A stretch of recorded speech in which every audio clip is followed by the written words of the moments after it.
শরীরের ভিতরে মেডিকেল সায়েন্সে একটা রিপোর্ট তৈরি করেছে, একজন মানুষের প্রায় শরীরের দাম সারা জীবন যদি বিক্রি করেন হবে না, কিন্তু একটা উদাহরণস্বরূপ বলেছে একজন মানুষের শরীরের দাম 1,70,00,000 টাকা ধরা হয়েছে। 170 কোটি টাকা একজন মানুষের জীবনের দাম, একটা আইডিয়া হিসেবে। তার যৌবনের দামই ধরছে 100 কোটি টাকা। এখন যৌবন যদি আমার আপনার না থাকে, ওই বিয়ার কেউ দিব না? দিব কব না, বা এর হাতে বিয়েতে কামাবো না, কি বলেন? যদি হিজড়া ছেলেপেলে যারা আছে দেখবেন চেহারা খুব সুন্দর, কিন্তু টাকা পয়সা অভাব নাই, যখন বলবেন যে তোমার মেয়েটা বিয়ে দাও, কেউ না পারে, ওই লোকের সাথে মেয়ে বিয়ে দেওয়া যাবে না, ও আর কিছুই নেই, চালানপাতি কিছু নেই, কি বলেন? ভালো ভালো যুবক দেখতে সুন্দর, বিয়ে দেওয়ার পরে যখন দেখা না কাম হয় না, সব চলে আসে নাই। এই জন্য আল্লাহ রাব্বুল আলামিন যৌবনটা এত দাম দিচ্ছেন আপনাদের ছেলেপেলেগুলো যৌবন বয়সে।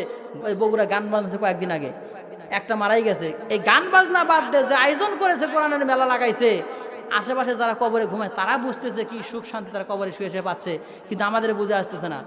বুঝতেছে আজকে শেখ হাসিনার যারা দলে ছিল তারা বুঝতেছে, কি বলেন?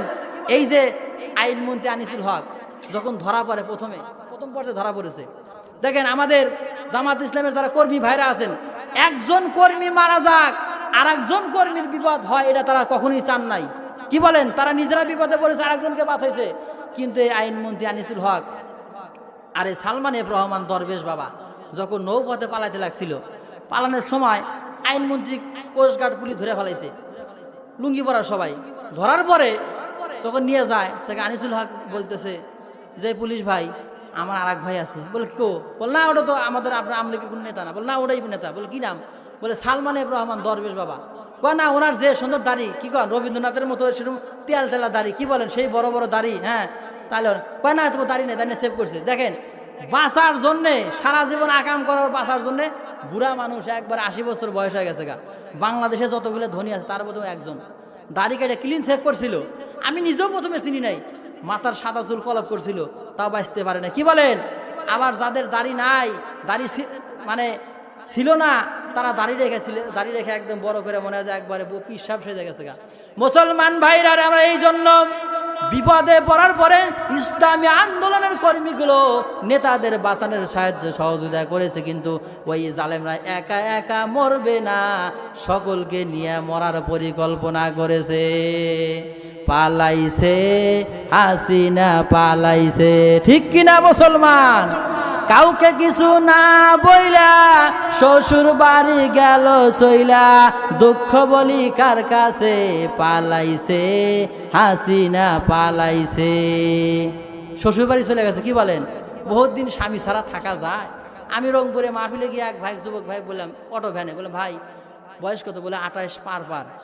নামাজ পড়ো? বলে হুজুর এক ওয়াক্ত না। তো বিয়ে করছে? কয় হুজুর যারা কয় বিয়া ছাড়া থাকা যায়, কন তো বিয়া ছাড়া থাকা যায়। তো বহুত দিন হলো স্বামী ছাড়া, কি কন? স্বামীর দরকার আছে কি না? বুড়া হলে গো মন্ড তো চায়।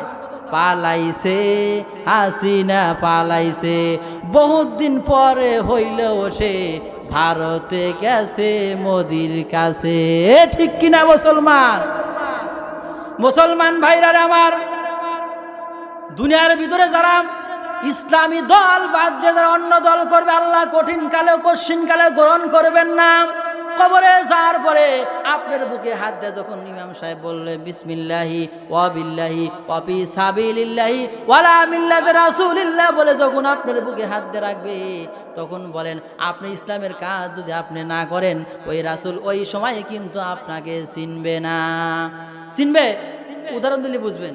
বর্তমানে যারা আমলিক করে, এরা যদি বলে বিএনপি জামাতের অফিসে দল, ভাই আমি তোমাদের দলই আছি, সারা জীবন তোমাদের সাথে থাকলাম, কেউ মানবো? কব হ্যাঁ, মায়ের খাইবার লেগে এখন আসতেছ, কি বল? কব কিনা? হ্যাঁ, মায়ের বাঁচাবার লেগে আসতেছে, এখন কেউ নিব না। তাহলে রাসূলের আদেশ মানলেন না, না মানার কারণে আজকে কবরে যাওয়ার পরে আপনার রাসূল চিনবেন না। এখন আমার মা বোন অনেক আসছে, মা বোনটাকে হুজুর খালি ওগের ওয়াজ করে, আঙ্গের ওয়াজ করবো না।